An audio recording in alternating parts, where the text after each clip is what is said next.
Assalamu alaikum. Dans cette séquence de la séance 4, nous allons étudier les formes d'écriture de chacune de nos nouvelles lettres.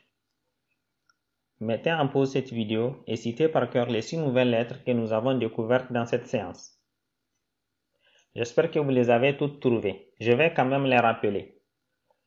Il s'agit de A,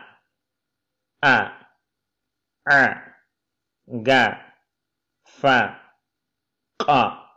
Répétons ensemble. A,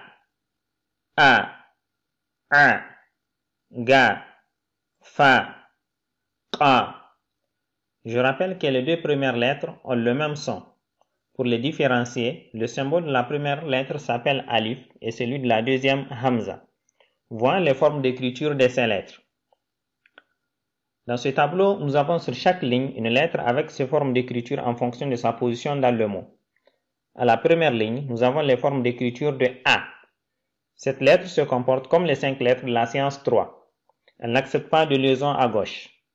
Autrement dit, elle ne peut pas être collée à la lettre qui vient après elle dans le mot. À la deuxième ligne, nous avons les formes d'écriture de A. À la troisième ligne, celle de Ga. À la quatrième ligne, les formes d'écriture de Fa. Et à la cinquième ligne, celle de Qa. Faites bien la différence entre les 3 dernières lettres en position médiane. Ne confondez pas aussi Fa et Qa. Fa a un seul point en haut, alors que Qa en a 2. Comme vous le savez, l'identification de ces formes est indispensable pour la lecture. Mettez donc cette vidéo en pause et prenez le temps d'observer ce tableau. Vous avez remarqué que le deuxième A, c'est-à-dire Hamza, n'apparaît pas dans ce tableau. C'est parce que son écriture a besoin d'un peu plus d'explication. Parlons-en maintenant. Le symbole Hamza que nous lisons A n'accepte de liaison ni à gauche ni à droite. Le Hamza s'écrit soit seul, soit avec une lettre support. Les lettres support sont au nombre de 3, à savoir Alif, Wa et Ya sans point. Quand il est écrit seul, on a ceci. Rien ne change quelle que soit la position dans le mot. Lorsque Alif sert de support, le Hamza peut s'écrire en haut ou en bas, comme vous le voyez à l'écran. Lorsque Wa sert de support, le Hamza s'écrit au-dessus. Lorsque Ya son point est utilisé comme support, le Hamza s'écrit le plus souvent en haut. Mais il existe des cas où il s'écrit en bas du Ya.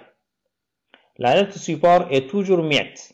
Ainsi, n'importe quelle écriture dans ce tableau va être prononcée A.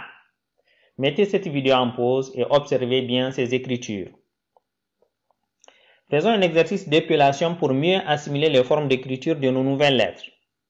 Dans ce tableau, nous avons des mots écrits à base des lettres que nous avons apprises jusqu'ici.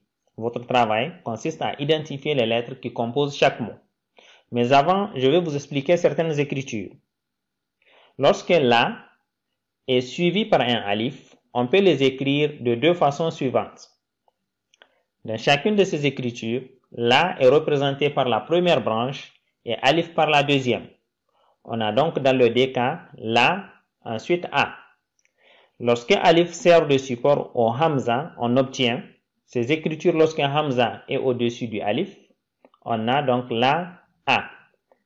Et celle-là lorsqu'il est en dessous du alif. Là aussi, on a la et a. Voilà, vous avez tout ce qu'il faut pour répéter les mots du tableau.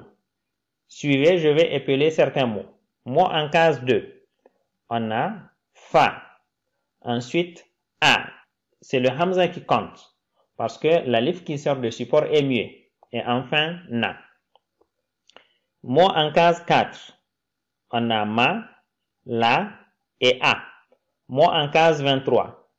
On a ya, a, ici la lettre wa sert de support au hamza, elle est donc muette. Donc après le a, on a ma et enfin na. À vous maintenant de jouer, mettez la vidéo en pause et épelez tous ces mots.